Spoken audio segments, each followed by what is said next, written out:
4, verso 43. Dice, es necesario, pero él les dijo, es necesario que también a otras ciudades anuncie el evangelio del reino de Dios, porque para esto he sido enviado. Lucas 8:1, también aquí. Lucas 8:1 dice así: aconteció después que Jesús iba por todas las ciudades y aldeas predicando y anunciando ¿el qué? El evangelio del reino de Dios, y los 12 con él. Vamos ahora a Mateo 4:23. Para atrás a la Biblia ahora. Dice, y recorrió Jesús toda Galilea, enseñando en la sinagoga de ellos y predicando el evangelio del reino y sanando toda enfermedad y toda dolencia en el pueblo. Miren, es increíble cómo tanto se nos enseña en la iglesia que nuestro modelo de vida es Jesús. ¿Cuántos saben que nuestro modelo de vida es Jesús? Nuestro modelo de ministerio es Jesús. Nuestro modelo en todos los aspectos de nuestra vida es Jesús. Por lo tanto, lo que nosotros deberíamos de predicar es lo que Jesús predicó, ¿verdad? Nosotros podemos enseñar muchas cosas, incluso dentro del contexto de la iglesia se dan para enseñar, por supuesto, la palabra de Dios, pero hubo algo que Jesús predicó en general a todo el pueblo. Y ahí es donde se menciona la palabra predicación, cuando se usa el evangelio del reino, cuando se anuncia el evangelio del reino. Bíblicamente es así. Donde Jesús predicó a las multitudes, les predicó el evangelio del reino. Sin embargo, es curioso que nosotros nos llamamos evangélicos, ¿verdad?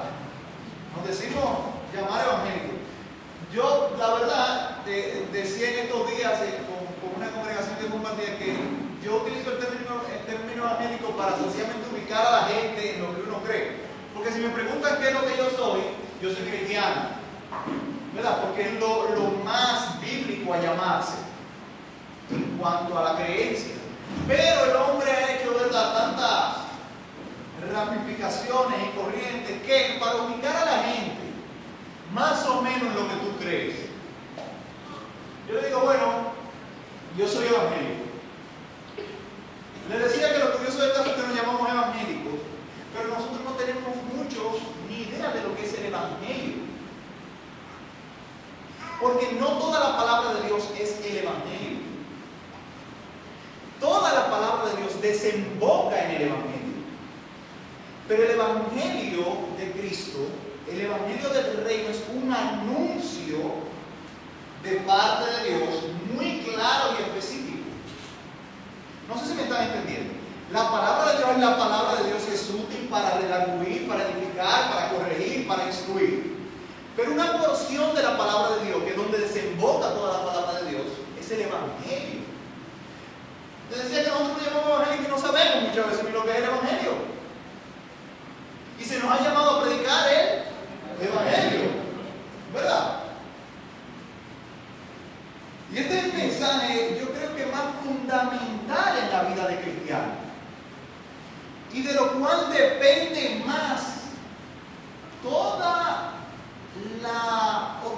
todo el crecimiento espiritual del cristiano. Depende de qué tan claro conoce el evangelio de Jesucristo. Hoy vamos a hacer una pequeña revisión acerca de eso, y más que nada de lo que no es el evangelio. Yo creo que el diablo se ha metido en la iglesia y ha sabido dónde atacar para afectar en general la vida de todos los cristianos en su comunión con Dios, para afectar en general la comunión con Dios del cristiano, esa relación preciosa que nosotros estamos llamados a tener, y ha atacado a la iglesia desde sus cimientos, desde sus fundamentos. Ahora, si queremos desbaratar un edificio, no le ponemos la bomba en el techo, se la ponemos en sus cimientos, ¿verdad? Los ingenieros saben, para que cuando explote con mínima carga se derrumbe la mayor parte de la estructura. Así mismo ha hecho el diablo, ha querido bombardear nuestros cimientos, y nuestros cimientos es la fe, es el evangelio de nuestro Señor Jesucristo.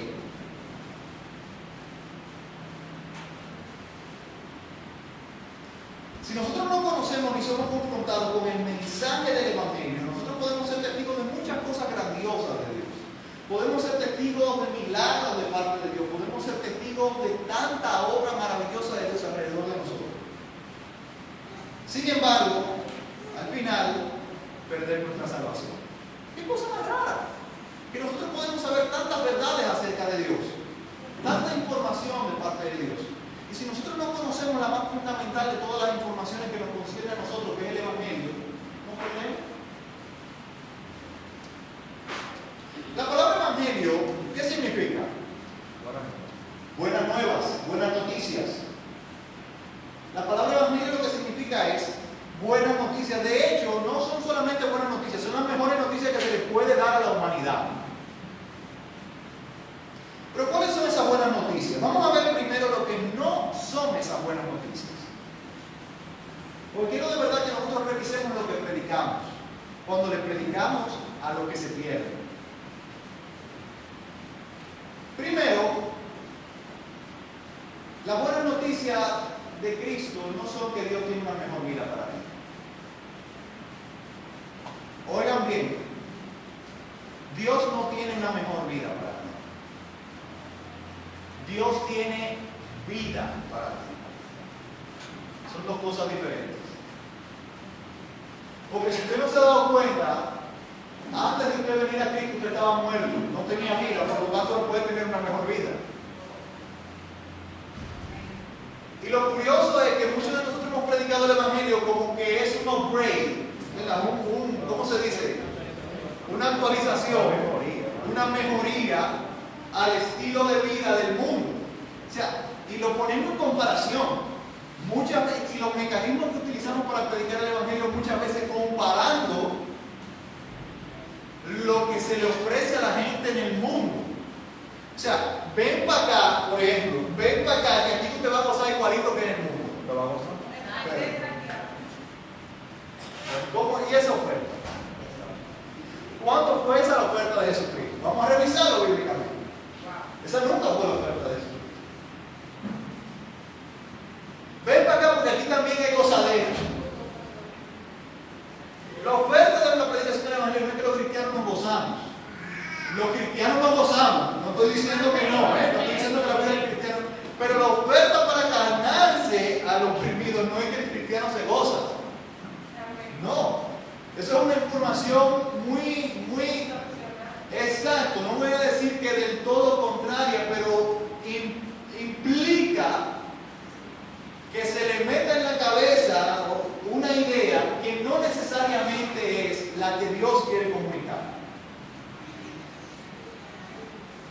Dios no tiene una mejor vida para nosotros, en general.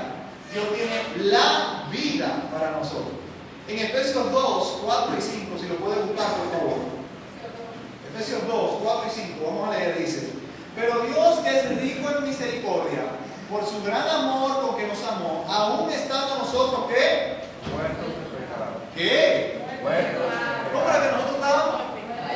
Muertos. Nos dio, ¿qué?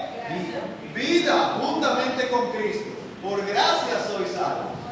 ¿Cómo estábamos nosotros? Muertos, no teníamos vida. Entonces Dios no nos está dando una mejor vida, Dios nos está dando vida, que es diferente. Dios nos está dando sentido a la vida. Pero no tiene que ver esta vida absolutamente nada con lo que nos ofrece el mundo. Miren esto que curioso, esta imagen Jesús lo puso todavía más explícito. En Mateo 8:21, si lo puede buscar. Mateo 8:21 y 22. ¿Lo tienen? Dice, otro de sus discípulos le dijo: Señor, permíteme que vaya primero y entierre a mi padre. Déjenme explicarle lo que esto significa. Él le está diciendo: déjame resolver unas cuantas cosas en mi casa, déjame pasar un tiempo para yo organizar mi casa, ¿verdad? Y mi familia, de manera tal que mi padre pueda descansar en paz. Y miren lo que Jesús le dice: sígueme, deja que los muertos entierren a sus muertos. ¿Cómo que le está diciendo a Jesús muerto? Le está diciendo muerto. Deja que los muertos se encarguen de los muertos. Eran palabras fuertes de Jesús. Jesús no negociaba Como si no ven, sígueme, muerto está, te dirá que yo resuelvo. Y ustedes todos han leído Juan 14, 6, que dice: yo soy el camino y la verdad, ¿y qué? O sea, y cuando él dice y la vida, no está diciendo una vida. Él está diciendo que es la vida, la única vida, en singular. Por lo tanto, le decía hace unos días que quien no está en Cristo existe, pero no vive. ¿Estamos claros? Una cosa es existir y otra cosa es vivir. Vivimos quienes estamos en Cristo. De lo contrario, solamente existir. Es curioso que nosotros predicamos muchas veces que en Cristo hay una mejor vida. E incluso que Cristo puede resolver muchos problemas de nuestra vida. Y ese es el anzuelo que utilizamos para predicar a mucha gente. Ven que Cristo te va a sacar de la deuda. O que Cristo te va a sacar de ese problema. O que Cristo va a resolver esa situación. Y ese nunca fue el evangelio que Cristo predicó. I'm sorry, lo siento. Ese nunca fue el evangelio que Jesús predicó. Dele por favor shift y delete. Porque Jesús nunca predicó: ven que yo te voy a resolver todos los problemas que tú tienes. En tu casa, en tu familia, la deuda que tú tienes, yo voy a hacer un milagro para...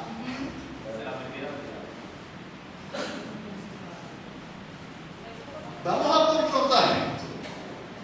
Porque déjenme decirle algo: nosotros buscamos en Cristo un concepto de paz y tranquilidad, que es el concepto del mundo de paz y tranquilidad. O sea, déjame explicarme: para el mundo tener paz y tranquilidad, ¿qué es? ¿Qué le viene primero a la mente? No tener deuda. Mira, todo el mundo le viene a la cabeza el que no tiene deuda, ¿verdad? Está tranquilo, yo estoy tranquilo. Yo me salto la loto y estoy tranquilo. Como que relaciona un cuarto con estar tranquilo, ¿verdad? Para toda la vida, agregarle eso, toda la vida. Ya, mi vida está resuelta. Wow, qué triste eso. Y pensamos que en Cristo ese es el concepto de paz que vamos a tener. Lo siento, ese no es. Juan 14, 27, búsquelo por favor. Vamos a poner atención mucho a la palabra de Jesús.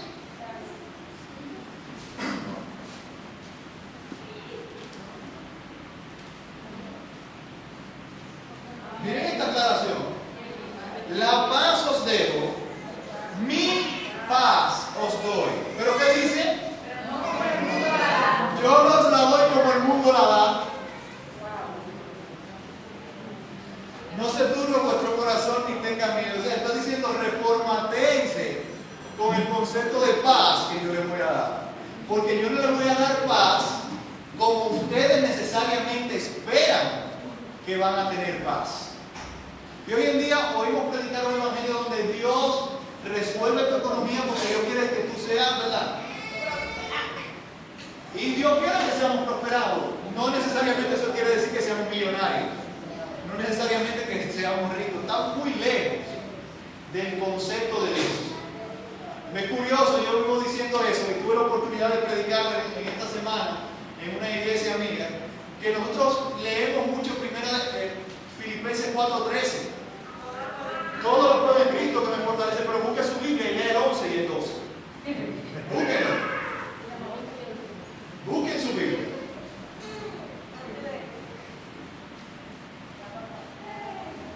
Si pueden, por favor, buscarlo. Filipenses 4:11.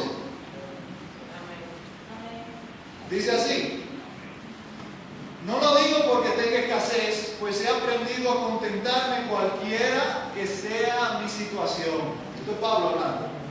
Sé tener escasez. ¿Cómo? ¿Qué sabe tener? Y sé tener abundancia. En todo y por todo estoy enseñado. Así esta versión dice, para hartura como para hambre, para tener abundancia como para padecer necesidad. Todo lo puedo en Cristo que me fortalece. ¿Sabe diferente, verdad? Como lo leemos completo. Y nos estamos dando cuenta de que Pablo lo que estaba diciendo literalmente era que él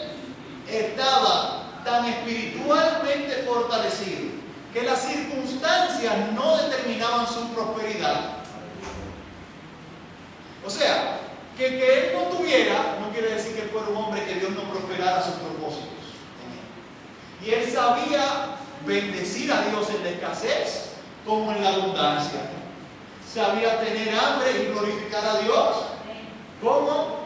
Está lleno y también glorificado. En todo tiempo alabando a Dios. Estaba hasta tal punto fortalecido que las circunstancias no moldeaban su alabanza. Pero tomamos ese versículo, ¿verdad? Y lo tomamos aislado y pensamos que en Cristo nosotros somos Superman. ¿Verdad? Si lo tomamos aislado, podemos de manera personal adaptarlo a cualquiera que sea nuestra circunstancia. Es más, si usted quiere, adáptelo incluso hasta su vida de pecado. Ahora yo lo puedo hacer porque todo lo puedo en Cristo que me fortalece. ¿Verdad? Eso es cuando agarramos la Biblia fuera de contexto, como pretexto, ¿verdad?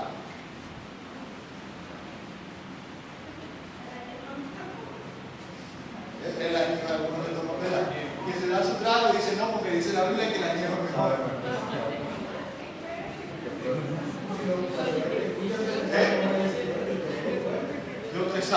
Exacto, pero no entendemos que la Biblia fue inspirada por Dios en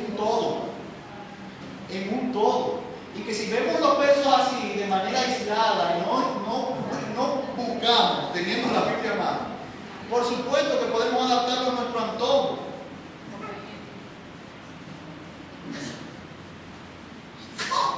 Y por supuesto, de paso, caer pecando.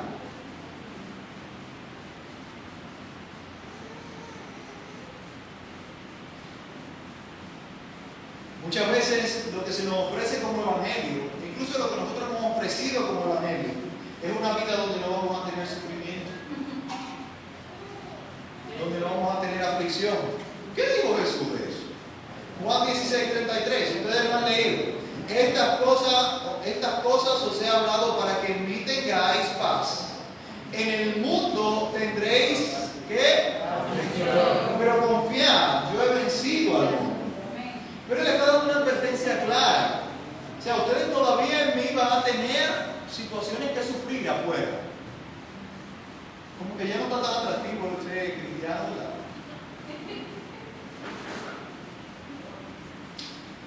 ¿Qué pasa cuando nosotros ponemos nuestro enfoque del Evangelio en las cosas terrenales, en las cosas que nosotros podemos conseguir? Aquí vamos a decir así, en el concepto que el mundo nos ofrece de las cosas, en el concepto que el mundo nos ofrece de paz, de tranquilidad, de gozo, de fortaleza.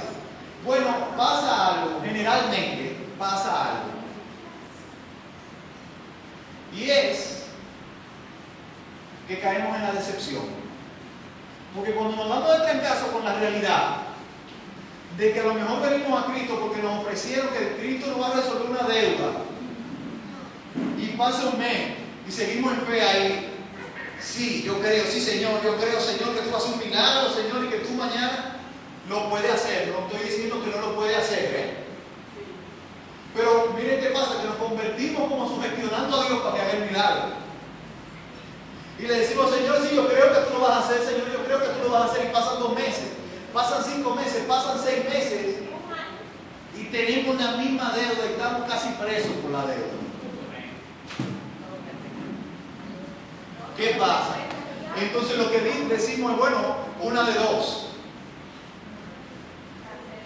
O caigo en la frustración de que no tengo suficiente fe como para ser cristiano. Y porque no tengo suficiente fe de que no consigo de parte de Dios, ¡wow! ¡Qué frustrante es la relación con Dios! O sencillamente lo que a mí me ofrecieron no es. Una de esas dos. Todo porque predicamos un evangelio incorrecto. Porque el evangelio que estamos predicando es un evangelio de saciar nuestra barriga. Y no necesariamente el mensaje de Jesucristo. El fruto de mucho de lo que nosotros predicamos no tiene durabilidad en los corazones de la gente, porque no está basado en las verdades eternas. sino en las ofertas terrenales. Y entonces, ¿cuál es la oferta de Cristo? Porque es una buena noticia, se supone, no digo que la palabra evangelio es buena noticia. Para yo darle la buena noticia del evangelio, primero tengo que decir una mala noticia. Eso es lo curioso. Que antes de la buena noticia hay que dar una mala. Y el mundo, el diablo está enfocado en quitarle esta conciencia a la gente, esta mala noticia a la gente, de que la gente no se percate de la mala noticia en la cual están viviendo. Si no saben que están viviendo una mala noticia, entonces no tienen necesidad de una buena. No tienen necesidad del evangelio. La mala noticia es que si Dios es justo, ¿cuántos saben que Dios es justo? Es el ejemplo de juez más perfecto, el ejemplo de magistrado más perfecto, el ejemplo de legislador más perfecto. Si Dios es justo y ejerciera su justicia hoy con nosotros, ¿usted sabe qué pasaría con nosotros?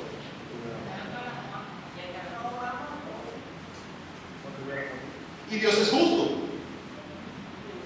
Si Él ejerce su justicia sobre nosotros, hoy, lamentablemente, todos estuviéramos ardiendo en el infierno. ¿Cómo así? Miren, la Biblia es muy clara con el estándar moral de Dios. Ponga atención a esto, la Biblia es muy, pero muy clara con el estándar moral de Dios. Dios no solo le dio a los judíos, al pueblo de Israel, una ley de rituales dentro del Antiguo Pacto, dentro del Antiguo Testamento. Cuando vemos Levítico, cuando vemos Deuteronomio, vemos las cosas que Dios le mandó a hacer al pueblo tan detalladas y unos rituales tan extensos, severos y específicos. Eso tiene una importancia y un significado hoy, un significado espiritual, pero también dentro de esta ley no solamente está escrita la ley ritual, lo que ellos tenían que hacer como rituales, sino que también está escrita la ley moral de Dios.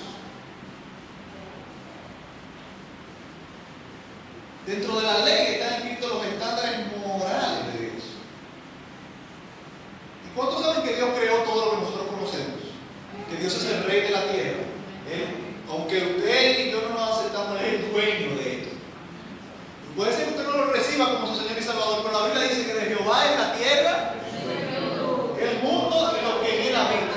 O sea, independientemente de que usted le haya recibido o no, se haya arrepentido o no, usted oficialmente es propiedad de Dios. La Biblia lo dice, es propiedad de Dios. Y como usted es propiedad de Dios, Dios lo creó, usted creó el mundo y todo lo que hay en él. Dios tiene derecho a legislar sobre el mundo como a Él le dé la gana. Porque fue Él que lo creó, fue Él que lo formó. Y Él tiene derecho a poner las leyes y los estándares que Él quiera sobre el mundo.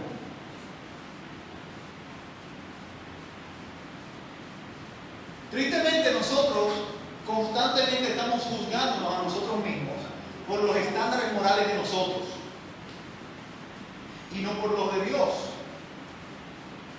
Nosotros estamos midiendo quién es bueno o quién es malo en medio de nosotros por nuestros parámetros. Y esto a veces nos da la ilusión de que estamos bien delante de Dios. Bueno, porque yo no mato, porque yo no robo, entre comillas, porque yo, ¿verdad?, no fumo, no bebo, yo estoy bien delante de Dios. Después de todo hay gente más mala que yo en este mundo, ¿verdad? Siempre hay gente más mala que usted que llegue. Pero déjenme decirle algo. ¿Usted se imagina si la ley aquí en República Dominicana bajara sus estándares debido al crecimiento de la violencia y la corrupción? Ponga atención a esto. ¿Usted se imagina si la ley aquí en República Dominicana se doblegara porque aquí ha crecido la violencia? Por decirlo así. No, nosotros tenemos que bajarle la condena a los atracadores porque ya hay demasiados. Eso es un ridículo. Bueno, que ya son muchos atracadores, deberíamos de medir si tan malo atracar, porque ya son muchos. Bueno, no es tan malo matar porque ya hay mucha gente matando, entonces tenemos que bajarle. Yo entiendo la condena, me digo muy bien si es necesario que se condene. Entonces imagínate, fuera una anarquía, o sea, por un desorden total. Y nosotros pretendemos eso con Dios. Nosotros pretendemos que porque, bueno, yo no soy tan malo Como fulano. ¿verdad? Como fulano, entiendo que me pueden, ¿verdad? Que me pueden tomar en cuenta. Yo no sé por qué la iglesia obvia tanto la sustancia que hay en el antiguo pacto, refiriéndome a la ley moral de Dios. ¿Ustedes han puesto atención a los 10 mandamientos? Yo soy